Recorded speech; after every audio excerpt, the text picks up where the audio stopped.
everyone. Welcome to the Healthy Joints Healthy Lifestyle Show. As you know, I'm Dr. Arinola Dada, and today I have a phenomenal guest. We are lucky to have Dr. Elaine Stageberg, who is a psychiatrist, mother of 5 kids, a visioning expert, founder of Freedom and Legacy Blueprint, my coach. Okay, he's here today because we are going to talk about mindset.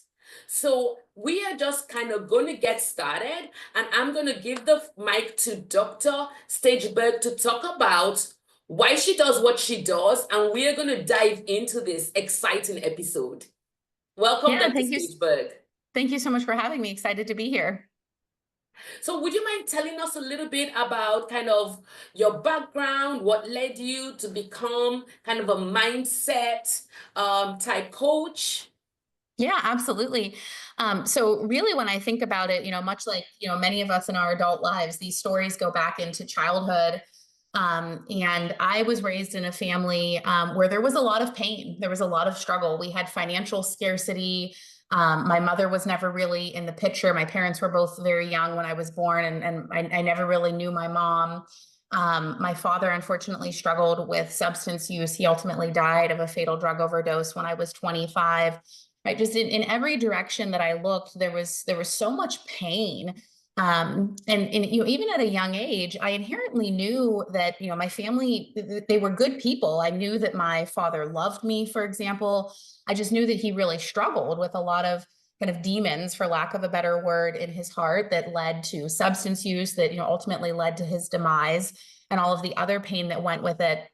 And so even at a very young age, I found myself in the library reading self-help books, in the back corners of Barnes and Noble reading those sorts of books, trying to have some sense of how could I change the story for myself? How could I get out of so much suffering, right? How could I break the generational suffering that I was experiencing?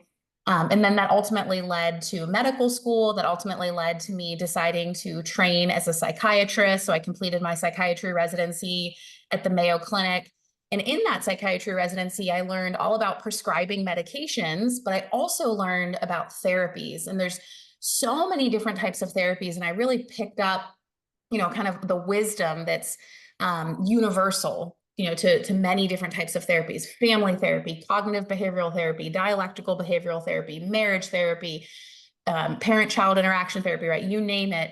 There's a universal theme in many or even all of these therapies that's really around telling oneself an empowering story. And so I'm excited to be here today and to share with you and the listeners this idea about telling oneself an empowering story, and help you to see how it helped me to break free from those generational pains and traumas, the work that I've done with patients. And then my goal is that everyone listening, by the time we're done here together in just 20, 25 short minutes, that if you have a story in your own life that's bringing you some sort of pain, that you move toward being able to rewrite it to something that's more empowering. That's fantastic. Because I think we all need that. And, one of the things I think you've told us in class is sometimes, what 75 degrees, is it warm or is it cold? Just depends on who you are. Some people may say, hey, this is just right. Some may feel, hey, I'm still cold. And some people like, wow, it's, this is too hot for me. So how do you tell yourself that story? And convince yourself. Right? Tell yourself a convincing story. So what is it in you've told us a little bit about your background, and that's kind of what led you to become kind of this, an expert in this field. Would you say there's a pivotal moment? Because I think what we want to try to learn a little bit is from stories too, because that would help us. And so if I'm saying, hey, how do I tell myself this story convincingly? How do we even begin to go about it? Yeah, absolutely. So I would say a pivotal moment for me was about 3 years into my psychiatry residency. So a psychiatry residency is 4 years long, and that's the 4 years of medical training that occurs after medical school. So I was in my residency, I was seeing patients, I was prescribing medications, I was doing therapy, and I was about 75% of the way through my training. And that's really where I first learned this idea from, someone that I consider to be a deep mentor to me, even all these years later, about this idea of telling oneself an empowering story. Much of this work comes from Byron Katie. Byron Katie herself was a patient who was treated for borderline personality disorder, and she herself received years of DBT, of dialectical behavioral therapy. And she then took the work that she had in her own personal life and created this really beautiful framework. It's called the 4 questions. And it essentially asks, is this true? Is it really true? Is there a different way of thinking about this? And how do I feel when I think about it in a different way? And when my mentor taught this to me, it was just so eye-opening, because I was able to see that all of these different types of therapy, right? Therapies are all kind of a cousin of each other, right? They're all essentially ways that we examine our own life story, whether it's our childhood or something traumatic that happened to us, or trouble we're having in our career, burnout, right? Difficulties we're having in our marriage or our parenting, right? We're taking whatever we're experiencing, and as humans, we're telling ourselves stories about those. And there's this aha moment that happens for people in therapy when they realize that they are the teller of the story, right? We just sort of go through life kind of believing that, like, the story is the story, it's immutable, it's the truth, right? Like, if I'm angry, then that's the story. Or if I had a tough day today, well, then that's the story. And instead, when we look at the framework as, I am the person who tells the story of my life, right? I am the outside observer, but I get to tell the story of my life.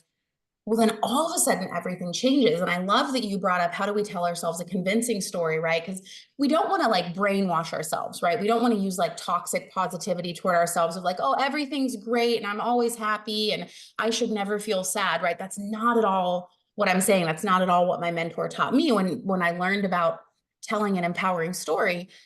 But instead, it's something like, say, grief, for example, right? That's a universal human condition, right? If everyone listening here has probably sort of grief, right? The death of a loved one, the end of a relationship, right? Something like that. And we can choose to believe that grief is sad, that grief is something that we should hide from, that maybe we should be ashamed of. Maybe, I shouldn't be grieving so long, right? I lost this person so long ago. My life will never be the same. I'll never be whole without this person or this thing, right? Those are all kind of stories that humans can choose to tell themselves about grief. And instead, someone could choose to tell themselves a story that grief is love manifested. Grief is my reminder of how much I loved that person, how important they were to me in my life, the goodness that they brought to me. I love when I feel that moment of grief because it reminds me of my dad, my brother, my grandma, right? Whoever it was, right? That we're grieving. It reminds me how special they were to me. It reminds me of the qualities that I learned from them, that feeling that I feel in my chest or in my eyes, or, maybe it's like the feeling of like tears welling up. I could choose to think that that's sadness, or I could choose to think, oh, my body is experiencing love right now. Right. And when I really started to apply this not only to my own life, right, to rewriting the stories from my own childhood and even in my own adulthood, but working with patients. And now I work with physicians and I have a coaching program and I work with physicians and help them to rewrite stories in their life. I've seen time and time and time again the goodness that this brings to people. Wow. I'm sorry, I just had an aha moment. With grief is love. And when you feel those tears, even years after, when you're trying to admonish yourself that, hey, I should have gotten over this by now, I shouldn't feel so sad about this by now, it's okay to think that, hey, this is actually a way of my body remembering the love I have for this. Because this is like, I'm just, yeah, I'm Mm-hmm. yeah. Wow. Okay. Yeah, there is so much to unpack. Thank you. Wow, that is just yeah, I just had to have a moment because I think we've all had grief, and sometimes we're not kind to ourselves, and allowing us to experience that love. Yeah. Wow. Okay. So I just had to take a moment. Take a moment. I'm glad that it was impactful for you, right? Like, let's take one, right? I know the title of your show is Healthy Joints, right? Let's take one that, might be really hit home for the listener here, right? We would never say like wish pain upon any human, right? But we also know that pain is part of the human condition, that no human makes it to the end of life without experiencing pain, physical pain, emotional pain, heart pain, right? You name it, we all experience it. So maybe someone listening is experiencing joint pain, and that's how they came to follow your show. And although we wouldn't necessarily wish that upon someone, someone could choose to tell themselves a very empowering story about their joint pain. A disempowering story would be stories of pain and loss and suffering. Like, I wish this didn't happen to me. Why am I so unlucky? I can't do XYZ because of this pain.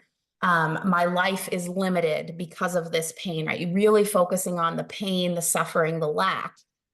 Instead, someone could choose to think something like, I'm so lucky to be alive. I'm so lucky to get another day. I will never stop figuring out ways to take good care of my body. I will never stop figuring out ways to get the treatment I need that helps me to live the best life I possibly can. The pain that I feel in my joints led me to take better care of myself, to eat better, to exercise, to meditate, to pray, to take breaks, to do all of these things that not only is going to help my joints, but will help me in all areas of my life. I've grown so much. My character has strengthened as a result of having to manage this pain, right? See how those are very different stories. And you can imagine that if someone wakes up in the morning and they're really focused on the pain and the suffering and the lack, they're going to feel that everywhere, right? Because the story that we first tell ourselves is the story that we carry everywhere. So let's say that person, let's come up with like the simplest examples, right? Maybe that person would like to eat a very large salad, and they go to the grocery store, and the grocery store is out of cucumbers. Well, if they woke up in the morning feeling the sense of lack and suffering, they're going to feel that sense of lack and suffering right there in the grocery store. Oh, the grocery store doesn't have cucumbers. I never get my way. I don't have enough time to run to the next grocery store, right? These are all human thoughts that we've had. And if someone has a story of abundance and the idea that life is always working for them and that something is, there's always like the greater good, they might say, oh, I really wanted cucumbers today. The grocery store doesn't have them. That gives me an opportunity to try green peppers, right? Like, I haven't liked them in the past, but you know what? I haven't had them in 4 or 5 years, so I'm going to give it a try and see if I like those, or I'll grab some tomatoes, or I'll grab, a pre-made salad and see if I like that, right? So you can see how the whole day is kind of shaped by this story that someone chooses to tell themselves. And there's so much suffering can be relieved when someone chooses to tell themselves an empowering story.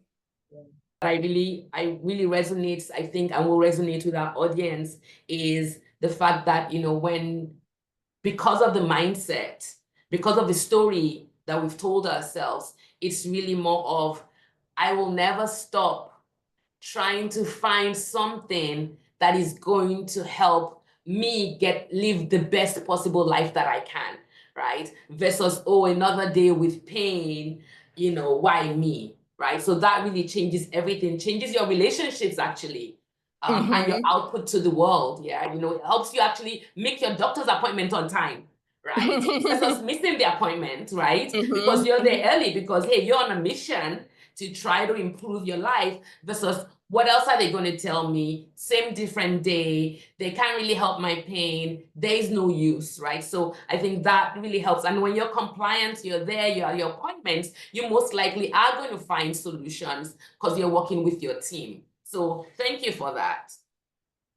One of the other things that we were kind of thinking about would be if you had any additional stories, because we learn so much from stories from someone that you've worked with, for instance, that has kind of had, and that you've seen the impact of this kind of thinking and this kind of storytelling to oneself, and how that has really impacted that person's life. Yeah, absolutely. I think you brought up a really great subject a little bit earlier when you talked about how do we convince ourselves of these stories, right?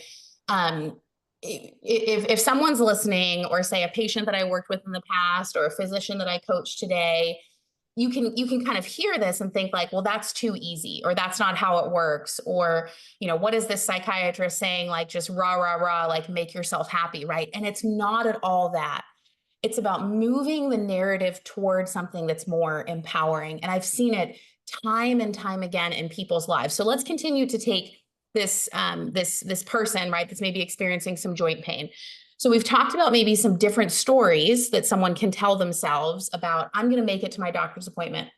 If I get even 1% better today, I'm 1% better for the rest of my life.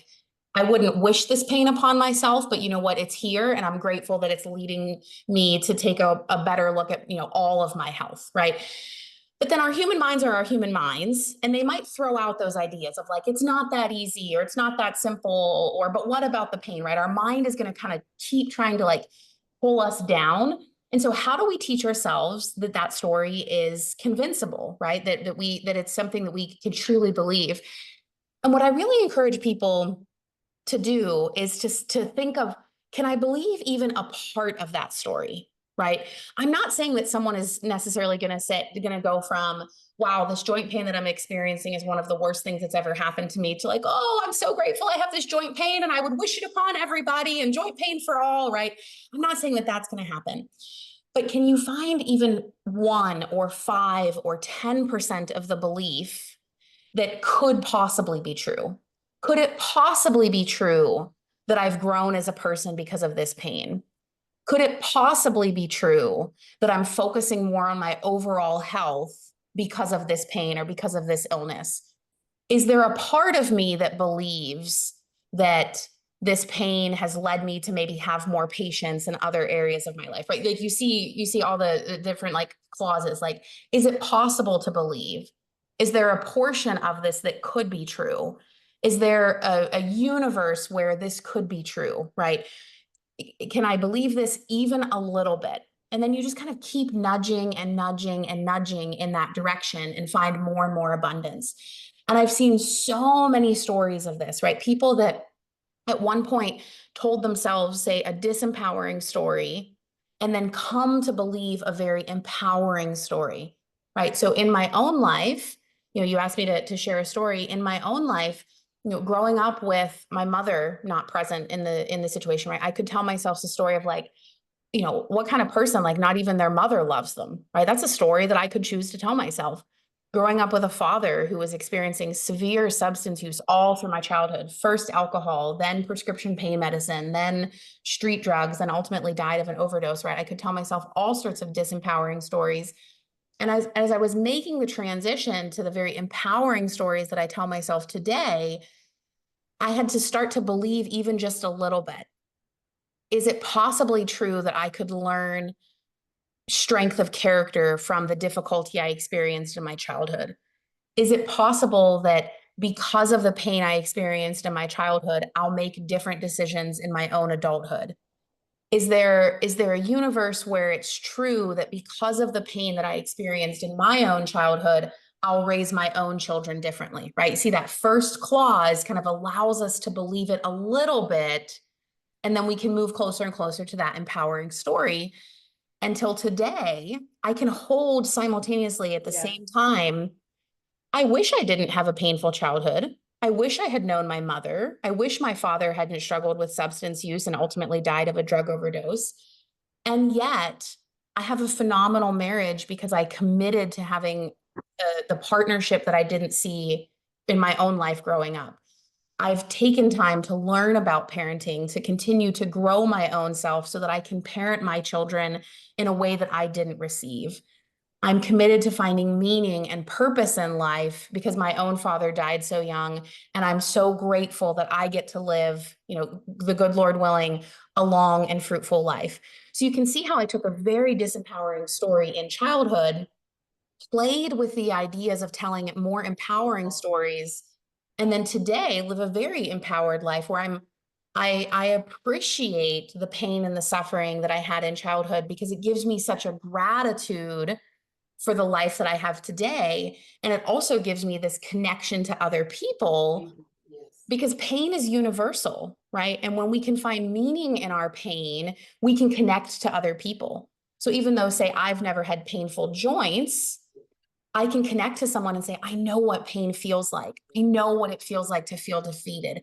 I know what it feels like to think there's no other option, right? I've not experienced your pain, but I've experienced pain. And here's what it looks like on the other side when you take that pain and turn it into something empowering. That is so important. So we can tell ourselves disempowering stories, or we can give ourselves the space to think, is there a universe in which it is possible to have X, right? And then, is this actually X helping me to do something? Where it's helping me to pay more attention to my body, or helping me to understand the importance of time with my children. So it's helping me. And so is there what, and I think, thank you for really explaining that. Yes, that may work on day one, but on day two, what do you tell yourself, right? And so giving yourself the space to say, okay, is there 2%, 3%? Is there a little bit of truth in this? And then gradually working your way to where it becomes your truth.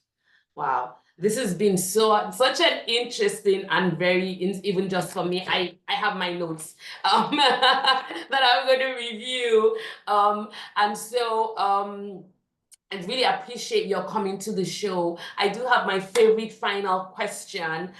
This has been really an amazing, amazing time. Thank you so much. But my final question always is, if you had a superpower, what would it be? I think if I had a superpower, I would like to travel to the future. My kids are always asking, like, what superpower would you want? Or would you rather have this? Or would you rather have that? And there's something about my wiring that I am so interested in, my future self, the goals that I'm setting, the life that I'm creating. That's what I coach on. And I think that when we can connect to our future selves and we can get that wisdom from our future selves and then use it to apply to today, we can get so much goodness out of that. I like to say, like, our future self is our very best friend. They know us because they're us. They have our best interests in mind. Yes. And when we can tap into our own selves plus 5 or 10 or 20 or 50 years of knowledge and wisdom and connections and experiences, and then use that today, imagine how amazing our life can be. And so if I had a superpower, more than just my imagination that I do when I connect with my future self, but I would, like, honest to God, meet my future self and have a lunch with her. There would be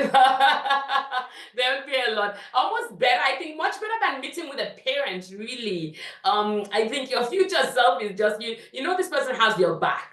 Right. Exactly. So I love that Exactly. superpower. That's the first time I'm hearing anybody give me that response. I love that superpower. Thank you. So we appreciate you coming to the show, Dr. Stageberg. I do have the information on how people can contact you. I know that now you don't have a clinic anymore, but people who may want to work with you, who is your ideal client? Yeah, so these days I have a physician coaching program. It's called Freedom and Legacy Blueprint MD. And I work with fellow physicians in a group coaching program where we talk about all things life. So, medicine, marriage, parenting, financial freedom, telling oneself an empowering story. And if you're a physician and you're interested in that group coaching program and want to learn more about it, you can find me at freedomandlegacyblueprint.com.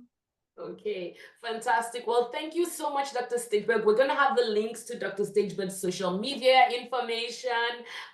This has been really empowering, empowering for me for the day. And actually, that story about guilt, I'm actually going to share with my mom. So that's why I was just like, this is, and so I'm sorry, grief. That story about grief. I am going to share with my mom. She lost her siblings.